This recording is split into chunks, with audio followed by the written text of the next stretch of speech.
Level 1 got you comfortable with JavaScript's basics, variables, functions, loops. The DOM Level 2 is where the language starts feeling professional: closures that hide state, classes that model real systems, and the async patterns every modern app depends on.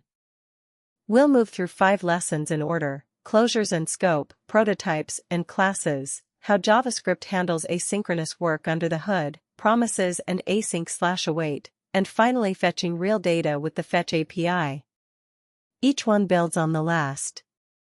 First up, closures. A function remembers the scope it was defined in, even after the outer function has already finished running. That's the whole trick, and it unlocks private state without any class at all. Here, greet is returned from makeGreeter, but it still has access to greeting long after makeGreeter finished running. The inner function carries its birth scope around with it. That live connection is what we call a closure. MakeCounter uses that same trick to hide real private state. Count isn't a property on the returned object, it only exists inside the closure, reachable only through increment and reset, and every call to MakeCounter creates its own independent copy, completely walled off from any other counter you create. Before ES modules existed, this was how you built a public API with hidden internals, an IIFE that runs immediately and returns only the methods you want exposed.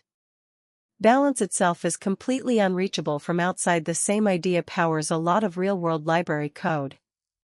One classic bug: closures expose. Bar is function scoped, so all 3 callbacks here share a single I, and by the time they run, the loop is already done. Everyone logs 3.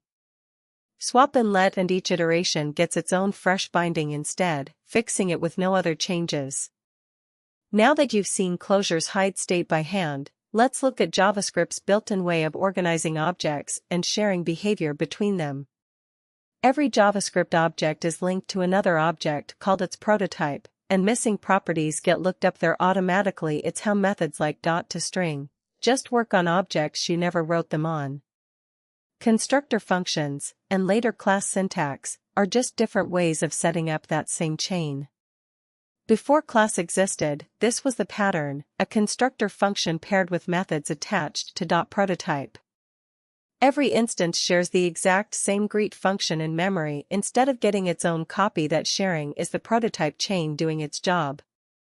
Class is syntactic sugar over that exact mechanism, cleaner to read, but it compiles down to the same functions and prototypes underneath. Dog instanceif animal still works, and typeof animal is literally function. Proof classes are functions under the hood. Extends wires up the prototype chain between 2 classes, and super calls the parent's version before you add your own behavior. Super name has to run before you touch this, and rex instanceif animal is true to the whole chain, not just the direct class. Classes also give you real, enforced private state with the hashtag prefix. Unlike the naming convention privacy of the closure version earlier, account hashtag balance outside the class is an actual syntax error, not just bad manners. That's the modern equivalent of what our closure-based bank account did by hand. With objects and behavior sorted, let's tackle something every real app needs: running code that takes time without freezing everything else. JavaScript runs one thing at a time on a single call stack: no threads, no parallel execution. To handle things that take real time, like timers or network requests, without freezing everything else, it needs a completely different mechanism, which is what this lesson is really about. Each function call waits for the ones it invokes to finish completely before continuing. First calls second, second calls third, and the logs come out in exactly that order, one at a time, no surprises, no interleaving. That's what synchronous, blocking code means. A callback is just a function passed in to run later. Fetch username kicks off a timer and returns immediately. The moving on line prints right away, and the callback with the actual name only fires about a second afterward. Nothing blocks while it waits.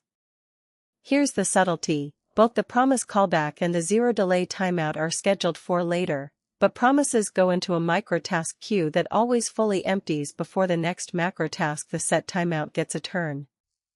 That ordering rule matters constantly once your code uses both. Nest enough of these callbacks inside each other and you get what's nicknamed the pyramid of doom, hard to read, and error handling needed at every single level. Promises exist specifically to flatten that structure. A promise represents a value that isn't ready yet. Think of it as a placeholder for something still in flight. It's always pending, fulfilled, or rejected, and once it settles, that outcome never changes again, which is exactly the stable foundation callbacks were missing. You build one with new promise, calling resolve on success or reject on failure inside the executor. This delay helper wraps a timer that way, and we'll reuse it for the rest of the lesson. Call then for the success path and catch for the failure path, same as any other promise. Since every then returns a new promise, dependent steps chain instead of nesting. This directly replaces the callback pyramid from the last lesson. Each step only runs once the previous one resolves, and one catch at the end handles failure from any step in the chain. Async/await is sugar over exactly this. Await pauses inside the function until a promise settles, without blocking anything else, and it reads top to bottom like normal code. Rapid and try/catch exactly like synchronous code, and you get one clean place to handle failure from either step. When operations don't depend on each other, kick them off together and await the group instead of one at a time. A pattern you'll use constantly once you're making more than one API call per page. Promise.all fails fast the moment anyone rejects. Promise.all settled always waits for everyone and reports each outcome individually. Every tool from this lesson promises async/await error handling exists to support one very common task: talking to a server. That's exactly what's next. This is where everything so far pays off. JSON is the text format nearly every API speaks, and fetch is how your code actually talks to them over the network, both built entirely on the promises and async/await you just learned.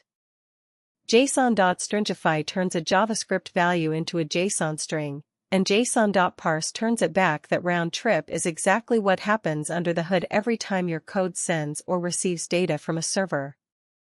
JSON.parse throws a syntax error on anything malformed, so whenever the text is coming from outside your program, a network response, user input rapid and try/catch like this, and hand back a clean result instead of letting the whole thing crash. Fetch makes the HTTP request and returns a promise that resolves once the headers arrive. The body itself is read separately, asynchronously, with its own .json call. Await both steps and you get back a plain JavaScript object, ready to use.